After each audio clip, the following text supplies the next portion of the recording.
Good morning. My name is Ian Davis with the California School Finance Authority. Today we will be hosting a webinar regarding the Charter School Facility Grant Program, also known as the SB740 program.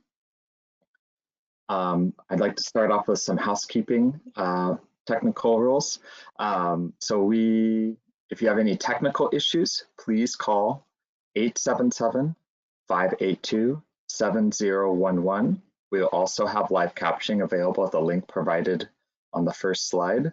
We'll be providing a full recording of the webinar, as well as a transcription of the webinar itself about a week from now. And if you have any questions, there is a question tab on your GoToWebinar where you can log questions, but you can certainly send questions directly to us at sb740@treasure.ca.gov. If you have any technical issues during the meeting, you can certainly send them directly to the question tab on the GoToMeeting, and I'll try to address those. But general questions will be most likely answered after the meeting, and they'll be emailed directly to you as well as added to our FAQs. A handout of the presentation is in the handouts tab, which can be found in the GoToWebinar tab to the right-hand side of your screen, as well as we'll be providing a link to the presentation on our website after the meeting. And now we'll start the meeting, and we would like to start with a few words from the California Treasurer Ma. Treasurer Ma, if you'd like to say a few words. Thank you. Good morning and welcome. This is State Treasurer Fiona Ma. I'm grateful that you are all able to join us for this year's annual webinar to discuss the state's Charter School Facility Grant Program, the program's application process, and some important program updates. As chair of the California School Finance Authority, I am keenly aware of how important school facility funding is for charter schools, especially during our state's uncertain economic times. This grant program, established in 2002, provides much needed financial assistance to California's public charter schools with annual facilities rent and lease costs. As our state's public charter schools rarely have access to local general obligation bond proceeds to acquire and build permanent school facilities like their school district counterparts, this vital grant program has become a safe haven for our state's high quality charter schools serving our highest need communities. Since taking over the program administration in July 2013, the CSFA board has enacted several regulatory measures to ensure that these coveted state dollars are directed to schools that demonstrate the most need and are adhering to good governance practices. Through these best practices, such as an appraisal vetting process for new leases, utilizing a good standing and compliance form for eligibility, and ensuring schools are not facing detrimental civil or criminal charges, CSFA has been able to award $737 million to California's high-quality public charter schools. In the 2019-20 funding round alone, the program has funded nearly 400 public charter schools serving 185,000 students. The 2021 grant application recently opened on April 30th, 2020, and will close June 4th, 2020. Schools are encouraged to apply to the SB740 program as early as possible. Since converting the application to an online portal, the feedback has been overwhelmingly positive as we save schools time and resources, as well as provide them the assurance that their applications are submitted in a timely manner. It is my pleasure to introduce Katrina Johansson, Executive Director, as well as Ian Davis and Ryan Story, the program's co-leads, who will be speaking during the webinar. They will provide application updates and program information. Thank you all for attending today's webinar, and be safe. Thank you, Treasurer Ma. It is a pleasure to have you. Oh, here we go. Thank you, Ryan. It's a pleasure to have you on the call this morning. We know how important this funding source is to charter schools throughout the state of California. So we're happy to have you join and introduce this important webinar. As the Treasurer mentioned, we are encouraging schools to apply early. We know that this is a difficult time as schools transition to online learning and they're trying to plan what their next school year looks like. We know that you will have ongoing facility costs, so we are encouraging schools to apply early. If you have any technical issues submitting your application, please reach out to us. We are still all working, some remotely, and we are here to help you with any technical issues you're having.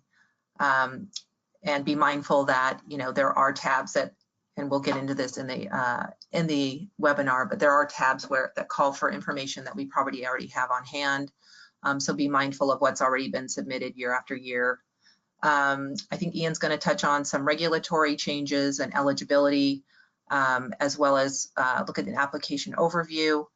As many of you have heard, because we've been disseminating information about the program being oversubscribed, we will be talking about what things look like for lease rent costs versus other costs. And then we're looking at some data and statistics, as well as funding projections, and then our contact information. So again, welcome to this important webinar. And with that, I will turn it over to Ryan and Ian. Thank you very much, Katrina and Treasurer Ma. Again, my name is Ian Davis, co-lead of the SB740 program, also known as the Charter School Facility Grant Program, and I'm joined today by Ryan Story, who is my co-lead. Today we will be discussing a few items. Specifically, we'll be going over the overview of the program, the eligibility and best practices, and the application overview, as Katrina mentioned, as well as the differences between a new facility agreement and a multi-lease agreement, and the types of documents that we need to be submitted along with those, and how that will affect the school's award. Some data and statistics ongoing about the program, and some funding projections and basic contact information if you guys have any questions or concerns regarding your application submission or your award.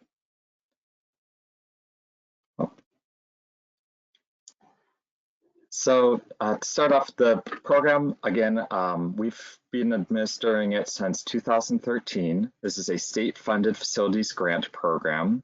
According to the latest governor's budget, the program is annually receives about $140 million.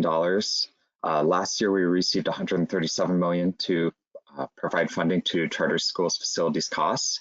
We assist charter schools that demonstrate a need by creating an eligibility cap for free and reduced price meals.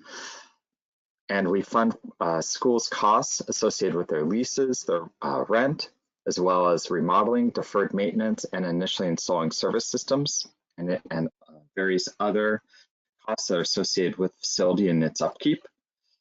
And the funding formula is generally 75% of the school's facilities costs up to the school's average day, $1,211 per unit of ADA. And that's the projected amount for the 2020 and 21 funding round.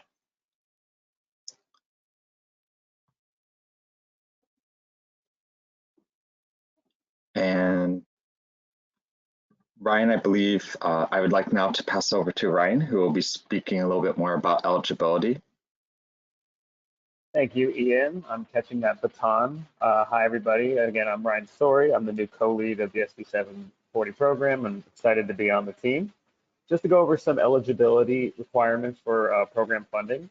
You can see the first one is our big threshold. The school's student population must have at least 55% of their students receiving or eligible for free and reduced price lunches. The school also must be in good standing and have no conflicts of interest, and we're going to go into that in a little more detail in a future slide. The school also must be have classroom-based instruction, and that's per CDE's definition and their standards. And very important caveat, these funds are only for the reimbursement of costs associated with sites not owned by a school district or county office of education. So if you do operate in a facility that is owned by a school district or county office of education, do feel free to contact us, but unfortunately you will not be eligible for lease and revenue costs or lease and rent costs associated with those sites. Moving on to the next slide here. An additional eligibility caveat, certain schools obviously do not meet the 55% free and reduced price lunch threshold. Schools are eligible, though, if they are located in an independent area of an elementary school that does serve that 55% of students receiving FRPM, and provides preference in admission to that elementary school. This is very important. It must be written in the admission policy of the current and approved charter school petition. It doesn't matter if you do it in practice, it has to be in the approved charter. So if you do not have that in your charter currently, please reach out to your authorizer and get a material revision done as soon as possible. An example of the language that would be satisfactory to this requirement is listed below. As Ian stated, the handout section has a copy of all the slides you're using, so feel free to use that language and insert your charter school name where the little brackets are. Okay. The next slide is more about our best practices. So like we mentioned earlier, the conflict of interests vetting is something we do to ensure public funds are spent in a ethical and legal way. Grant funds may not be used for a charter school to pay any rent, lease, or service agreements that have those conflict of interest, and the school must be in compliance with SB740's government transparency rules. And the big four for those are the Brown Act, the California Public Record Act, Government Section 1090, and the Political Reform Act of 1974. Those are the four caveats that now charter schools must comply through SB 126. Our legal status questionnaire, which is a legal disclosure of certain civil or criminal matters that form most of our applicants are familiar with, as it's an annual renewal of that form. And the good standing will be brought up in a future slide as the process has been updated a little bit, as well as the form. Our regulations, which is a guide to kind of how our application criteria and administration works, that can be found at our website. And our frequently asked questions, or FAQs, which we'll be rounding out at the end, is also available on our website. We have last year's up, and as this program is annual, a lot of the same questions may come up, so feel free to check those out before we provide the updated version.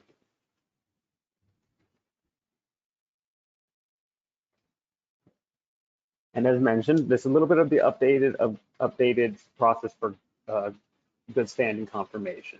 So as many of you were probably familiar, we would send out a letter to school districts or authorizers to confirm good standing. Good standing is compliance within the terms of the charter agreement, and or no pending corrective actions or notice of revocation. We updated it now to be a form which will be sent out to your authorizer upon receipt of application. And if the form is not returned, it is an indication that the school itself is in good standing with the two caveats mentioned above. If the letter is returned, then it is an indication the school is not in good standing with the specific matter checked by the authorizer. If you are not in good standing by the time of application, and you are able to get it restored by the end of this fiscal year, the applicant will still be eligible for program funds. But it is very important that schools work with their authorizers to resolve any issues as early as possible in a proactive way to ensure funding can get out in a timely manner.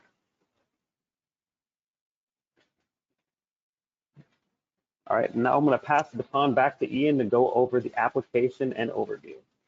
Thank you very much, Ryan. All right, so our application is online, and we ask that all applications be submitted through the online application process. The application was made available on April 30th, and the deadline for this application will be June 4th, 2020 at 5 p.m., at which time the application will close and you will no longer be able to submit an application.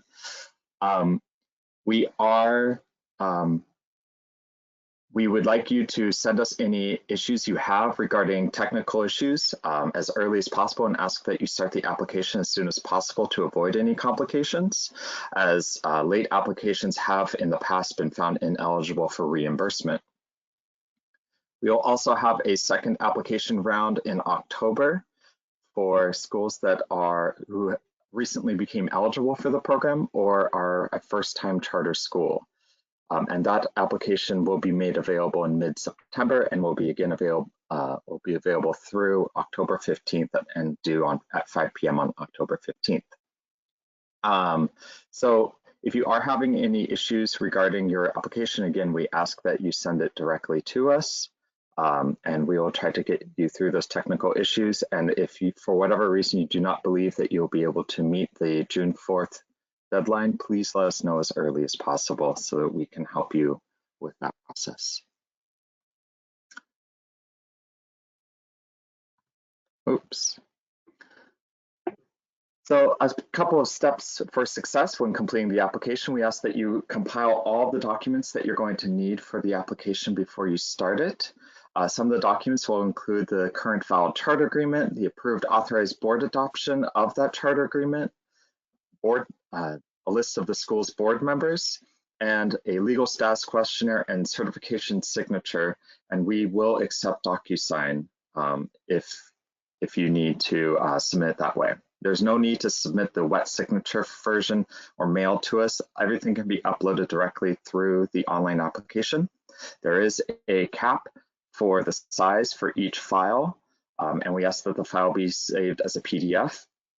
If your file exceeds the cap, you can simply attach a scanned copy with a note saying that you're sending it by email and send the actual file to us at SB740@treasure.ca.gov, and a link to that email will be provided in these slides. There's one other thing I want to mention. Yes, Katrina had mentioned this. Several of these documents have been submitted to us in the past. If you'd like to check that we have these documents, you certainly can, and we'll there's no need to resubmit them to the application. In fact, the application has the ability for you to indicate whether or not these files are already on file with us. So if that's the case, there's no need to resubmit these documents to us. And if you'd like to check, you can certainly email us at any time, and we can verify that we still have the documents on file. The legal status questionnaire and the certification signature will have to be signed and resubmitted though. Along with your application, you may be submitting requests for reimbursement of lease costs. If this is a lease that is not already on file with us, or if there's going to be an amendment to that lease, we ask that the lease be sent to us as a fully executed document, and that each lease be saved separately and submitted separately. Each document should be saved with its facility address, and if possible, the terms that lease will be effective.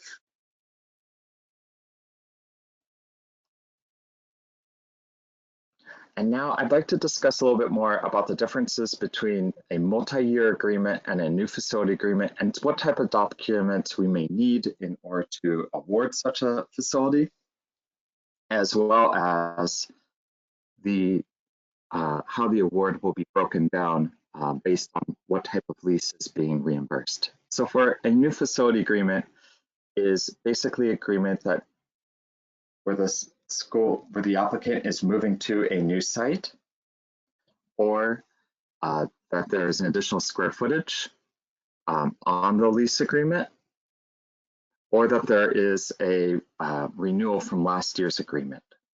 The exception to this is that if it's an option to renew, then it's generally not considered a new agreement. So that means that if the lease itself that we have on file with us says that at the end of this term, there's an option to renew, and the lessor and the tenant agree to extend the lease, then we will not consider that a new facility agreement, and there'll be no need to submit an appraisal, as we'll discuss later. And generally, all other lease agreements are considered multi-year agreements. Now I'd like to pass the baton over to Ryan in case he has anything else to add to new facility agreements, as well as discuss the next slide.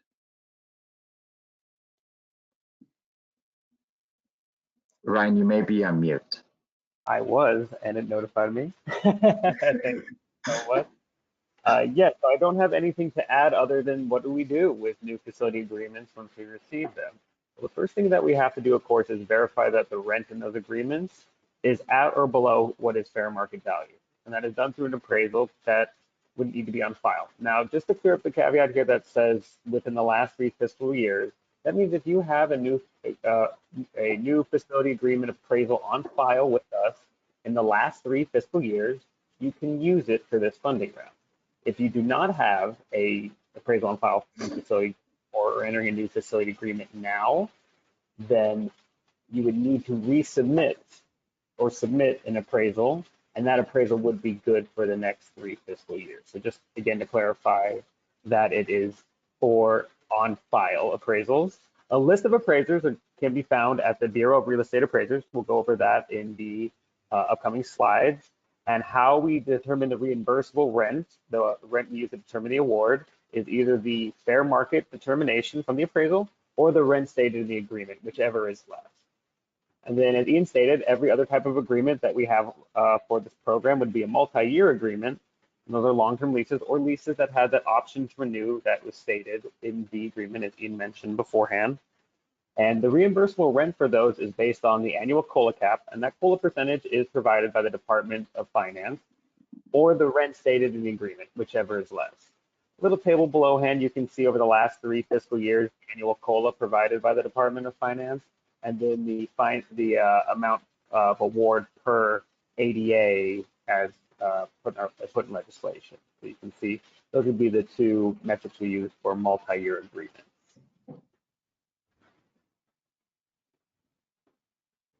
So let's go ahead and look over what a 4-year lifespan of a multi-year agreement would look like in this program. So let's say in 2017-18, a school moves into a new site and their rent is $100,000 per year.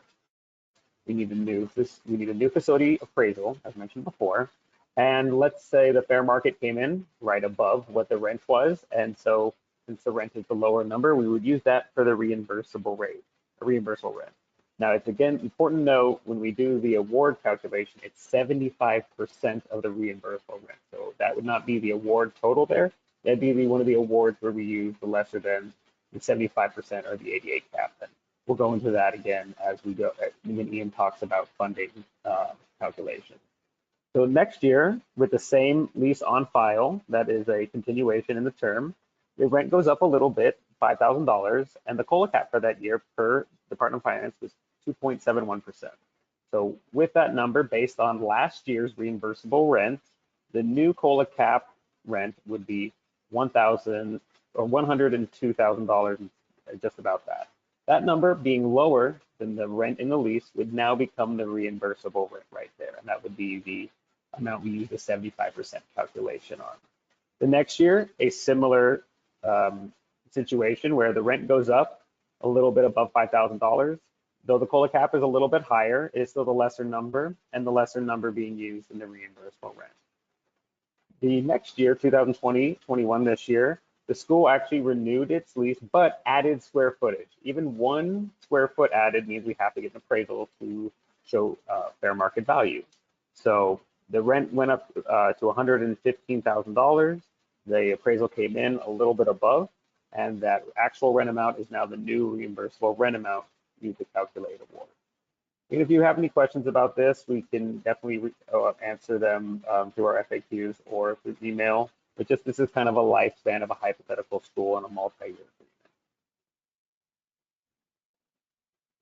agreement. So the appraisal process itself is newer in the lifespan of the program. So just to explain how that process would start, when we need to request an independent appraisal, first the school has to meet eligibility. We don't want appraisals going out, money being spent that won't be able to reimburse any funds. The lease is one of those 3 different caveats that need for a new facility agreement. And again, if the independent appraisal is either on file, good for 3 years, or not on file, and we need to get a new one on file.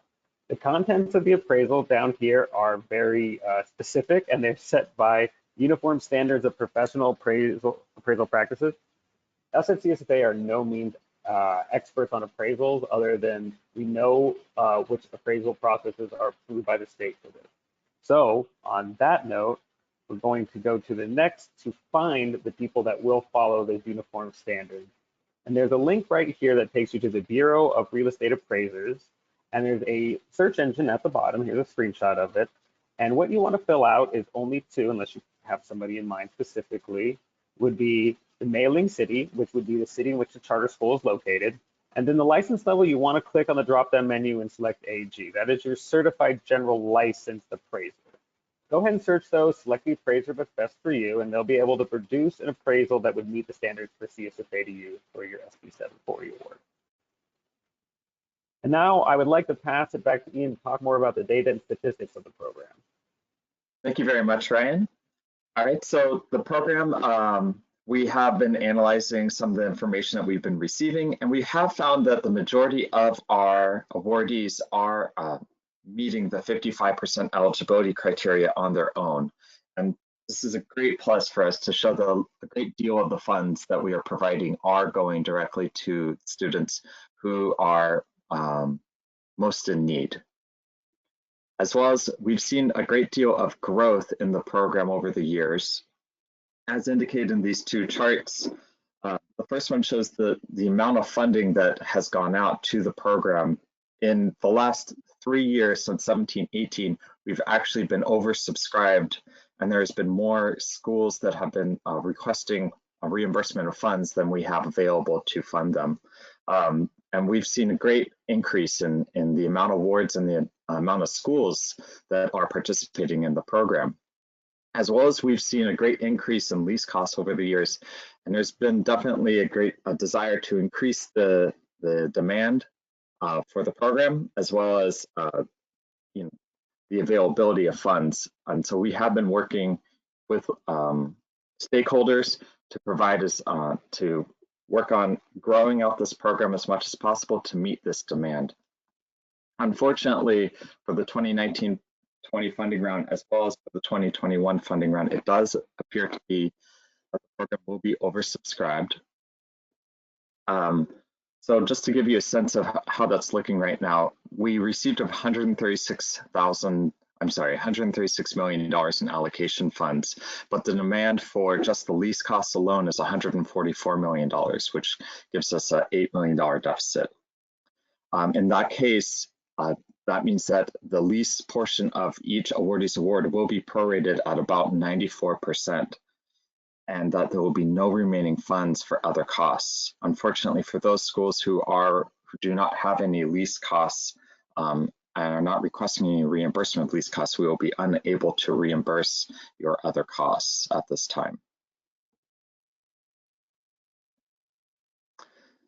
To give you a sense of how that breakdown will work, this is a basic calculation for how the program will be allocating funds this year and during the 2021 funding round as well.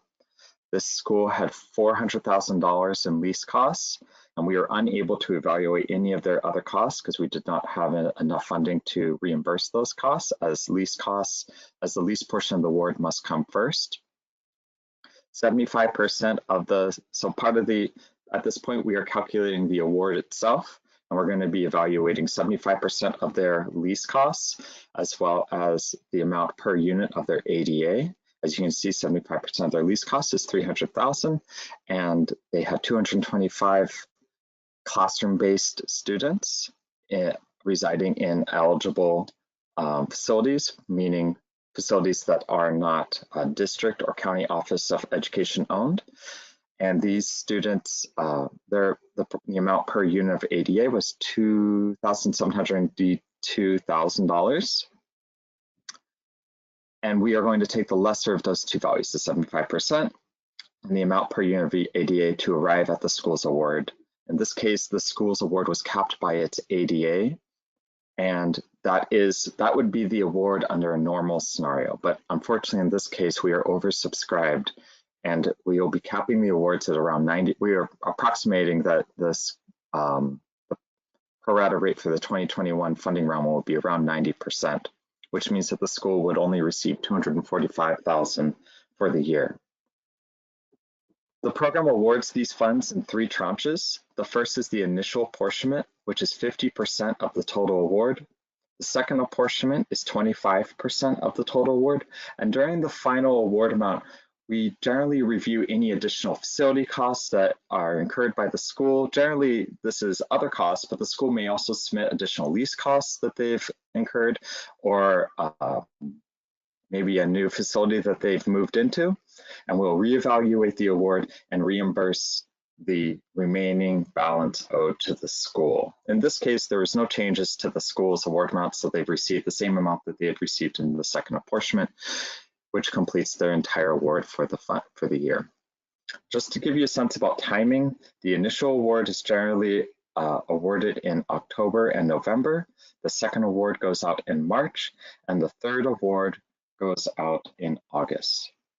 Unfortunately, our accounting team has been a little overburdened at this time and has been slowly getting out these funds. If you have any questions about your award, please feel free to email me. I do know that many schools have not received their second apportionment yet, and that I have confirmed with our accounting team that that has been sent to State Controller's office and that those awards should be coming within the next couple of weeks.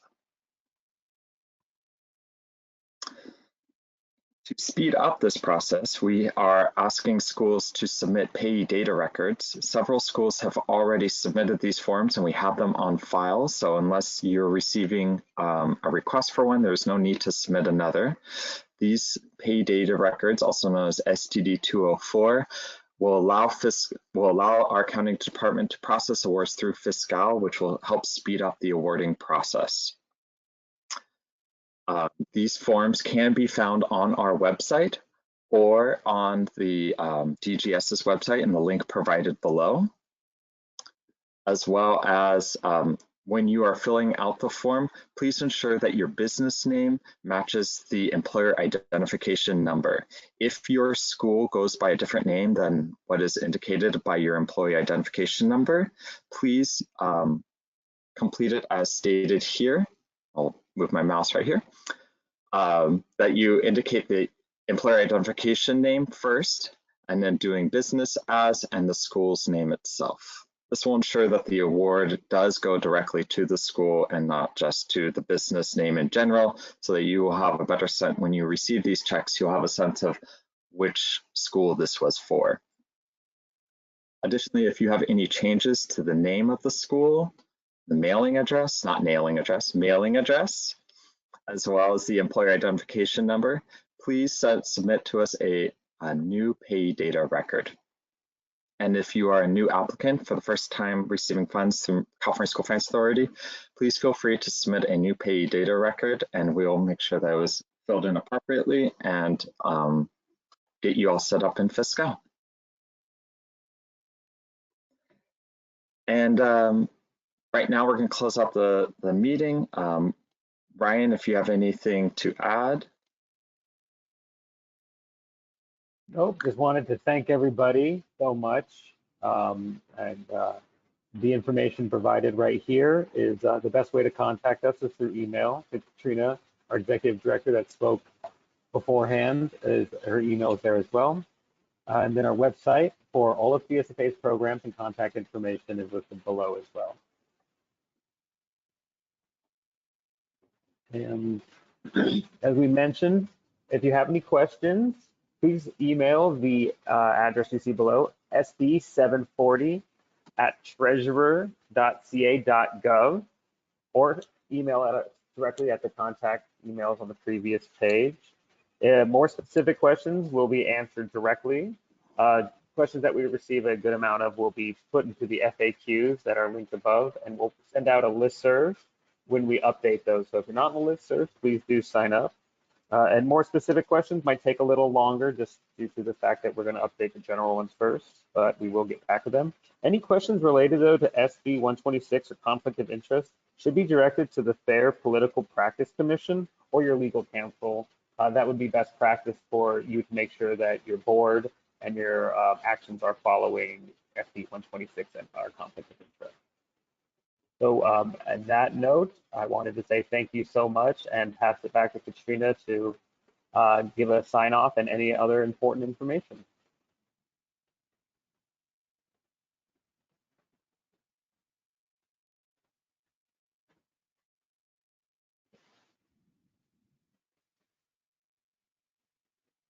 So I meant Ian. No problem. Thank you very much, everyone, for participating again. Again, if, this webinar will be posted on our website within a week with a transcript, as well as we'll be updating our FAQs to align with some of the questions that we received in today's meeting. And if your question is more specific, then we'll be emailing you directly. Thank you again, everyone, for joining, and have a wonderful day.